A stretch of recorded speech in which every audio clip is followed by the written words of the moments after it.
Hi hello நண்பர்களே, welcome back to மௌனமொழி vlog. இன்றைக்கி நம்ம என்ன பார்க்க போகிறோம்னா தக்காளி பச்சடி தான் செய்ய போகிறோம். ஒரு பாத்திரத்தில் எண்ணெய் ஊற்றி 3 ஏலக்காய், முந்திரி பருப்பு, திராட்சை எல்லாம் போட்டுக்கோங்க. 1 கிலோ தக்காளினா ஒரு 300 கிராம் சுகர் போட்டுக்கோங்க. அது ஒரு 10 டேட்ஸ் கூட சேர்த்துக்கலாம். டேஸ்ட்டு அல்டிமேட்டாக இருக்கும். எண்ணெயில் சுகர் அப்படியே கொஞ்சம் மெல்ட் ஆகும் போதே நம்ம தக்காளியை சேர்த்துக்கோங்க. அதுலேயே கொஞ்சம் உப்பு, கலர் பவுட்ரு தேவைக்கிறப்ப கொஞ்சம் சேர்த்துக்கோங்க, இல்லைனாலும் பிரச்சனை இல்லை. அதுக்கப்புறம் லிட் போட்டு மூடிடுங்க.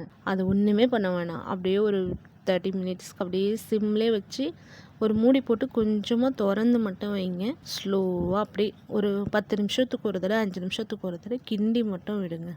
நம்ம தக்காளி பச்சடி எப்படி ரொம்ப ரெட்டாக ஜூஸியாக இருக்குல்ல, டேஸ்ட்டும் சும்மா சொல்லக்கூடாது, அப்படி இருக்கும். இது மோஸ்ட்லி தால்ச்சோறு, தால்ச்சா கூட முஸ்லீம்ஸில் கண்டிப்பாக இந்த தக்காளி பச்சடி இருக்கும்.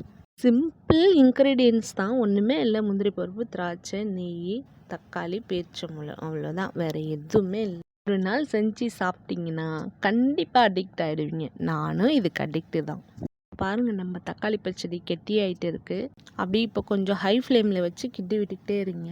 தக்காளி முழுசாக கொஞ்சம் 1-2 இருக்கிறத அதை நல்லா குத்தி மசிச்சு விடுங்க. இந்த டைமில் மேலே ஒரு 2 கரண்டி நெய்யை அப்படி ஊற்றிக்கோங்க. ஸ்மெல்லு பக்காவாக இருக்கும். நம்ம ஊற்றின நெய், எண்ணெய் எல்லாம் மேலே திரிஞ்சு வரும். நம்ம தக்காளி பச்சடி நம்ம கிளறும் போதே நல்லா சுருண்டு வரும் பாருங்கள், அதுதான் உங்களுக்கு பதம். பிரியாணி, தால்ச்சோறு கூட வச்சு சாப்பிட்டிங்கன்னா 1 கப் பிரியாணினா 2 கப் பிரியாணி கண்டிப்பாக சாப்பிட்லாம். நீங்களும் வீட்டில் ட்ரை பண்ணி பாருங்கள். உங்கள் வீட்டில் எல்லோரும் ரொம்ப என்ஜாய் பண்ணி சாப்பிடுவாங்க. மெயினாக குட்டீஸ் ரொம்ப என்ஜாய் பண்ணி சாப்பிடுவாங்க. சுகரை விட நம்ம டேட்ஸ் நிறையா சேர்த்துருக்கிறதுனால டேஸ்ட் அல்டிமேட்டாக இருக்கும்.